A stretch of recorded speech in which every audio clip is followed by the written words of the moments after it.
Hi friends, welcome back to my channel. ఇవాళ నా topic ఏంటంటే వీడియోలో నాన్ వెజ్ అనే. ఎవరికైనా ఇంట్రెస్ట్ లేకపోతే ఇప్పుడే వెళ్ళిపోండి. ఎందుకంటే జస్ట్ నా ఒపీనియన్ అని చెప్తున్నా. అతను చేసేది కరెక్ట్, కానీ చాలా టార్గెట్ చేసి అంటున్నాడు. ఫ్యామిలీ వరకు పోతున్నాడు. అతను లిమిట్స్ అనేది క్రాస్ అయిపోతున్నాడు. సో ఒక లిమిట్ ఉంటుంది, ఆ లిమిట్ వరకు చేయాలి అతను. ఆ లిమిట్స్ అనేది క్రాస్ అనేది అవుతున్నాడు.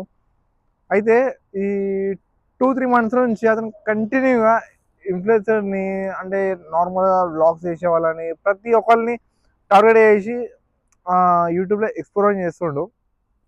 వాళ్ళని అంటే ఇట్లా చేస్తున్నారు, అట్లా చేస్తున్నారు అని వాళ్ళ మొత్తం బ్యాడ్ చేసేస్తుండు. వాళ్ళ ఫ్యామిలీస్ అయినా, వాళ్ళ ఫ్యామిలీని ఎవరినైనా సరే, ఒక ఆడపిల్లను చూస్తలేడు. గలీజ్గా అంటున్నాడు. ఇప్పుడు నువ్వు మాట్లాడేది ఎక్కడ దాకా మాట్లాడాలో అక్కడ దాకా మాట్లాడాలి. వాళ్ళ పర్సనల్ ఇష్యూస్ దాకా పోవద్దు. ఎందుకంటే నీకు అమ్మ ఉంది. ఇప్పుడు మీ అమ్మని అంటే నువ్వు ఊరుకుంటావా? ఇప్పుడు నీ వల్ల ఎంతమంది ఖరాబ్ అయ్యే వాళ్ళు ఉంటారు. అందరూ నీ వల్ల బాగుపడే వాళ్ళు ఉంటే ఆ బెట్టింగ్ యాప్ వరకే పోరు. నీ సబ్స్క్రైబర్స్ ఫస్ట్ నీకు మెసేజ్ చేస్తున్నారు అన్నావు కదా.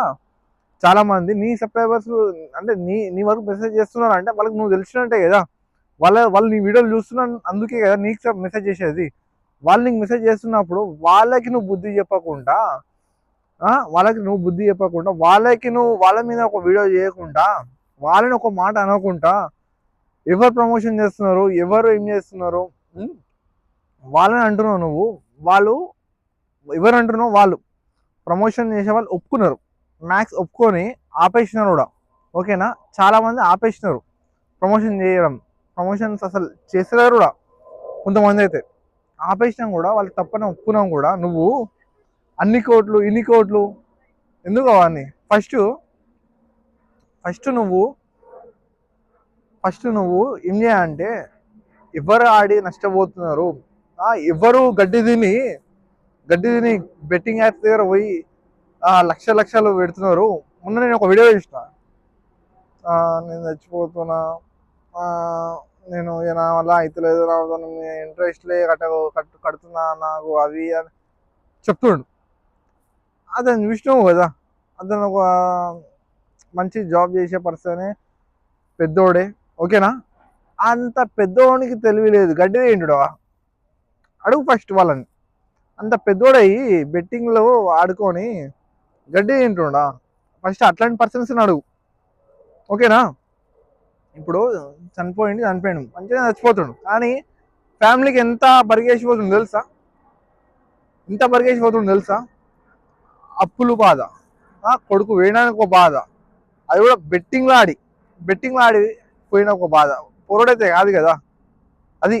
అంటే మన వాళ్ళు ఎట్లున్నారా అంటే, వాళ్ళంతలా వాళ్ళే చెడిపోవడం తప్పించి ఒకటి చెడిపోవడంత మైండ్ సెట్ లేని వాళ్ళు కాదు వాళ్ళు. ఓకేనా? వాళ్ళు ఈజీ వే దొలాడుతున్నారు. ఇప్పుడు నీ వీడియోస్ వల్ల ఎవరికి ఉపయోగపడుతున్నాయి? నువ్వు వాళ్ళు ప్రమోషన్ చేస్తున్నారు, వీళ్ళు ప్రమోషన్ చేస్తున్నా అంటే దానివల్ల ఎవరికి ఉపయోగపడుతుంది? అంటే అది చేసేవాళ్ళు లేరా? చెప్పింది కదా ఆల్రెడీ, రేవంత్ రెడ్డి గారు చెప్పినారు ఆల్రెడీ. ఏమని? దాని మీద స్పెషల్ టీమే పెడుతున్నా, నేను దాని మీద ఫోకస్ చేస్తున్నా అని పెట్టినా. నేను నిన్ను పెట్టినా ఏంది? స్పెషల్ టీం అంటే నువ్వేనా దానికి లీడర్? కాదు కదా. సో నేను ఏమంటున్నా అంటే, నీకు లక్షల మంది ఉన్నారు సబ్స్క్రైబర్స్. ఆ లక్షల మంది చేంజ్ చేయను. వాళ్ళకి ఫస్ట్ నువ్వు ఉపయోగపడేట్టు నువ్వు వీడియోలు చేయి. ఓకేనా? చలో మరి, రైట్. ఇది అంటే నేను ఇది చెప్దాం అనుకున్నా. సో నాకు నచ్చింది నేను చెప్పిన. ఒకవేళ మీకు ఎవరైనా నచ్చితే కింద కామెంట్ బాక్స్లో మెన్షన్ చేయండి. ఇట్లా నేను చాలా వీడియోస్ చేస్తా. ఎందుకంటే ఇట్లాంటి పర్సన్స్ ఉంటారు కొంతమంది, ఏతుల మాస్టర్. అంటే నువ్వు శుద్ధ పూసవి, నువ్వు చేయలేదు, నీ దాంట్లో ఏ తప్పు లేదు, నీ వల్ల ఎవరు చెడిపోతలేరు అని ఎప్పుడు అట్లా నువ్వు ఎవరిని పడితే వాళ్ళని ఏం అనవద్దు. ఓకేనా? ఒక లిమిట్ ఉంటుంది, ఆ లిమిట్ వరకే నువ్వు మాట్లాడాలి. చలో మరి, రైట్, బాయ్.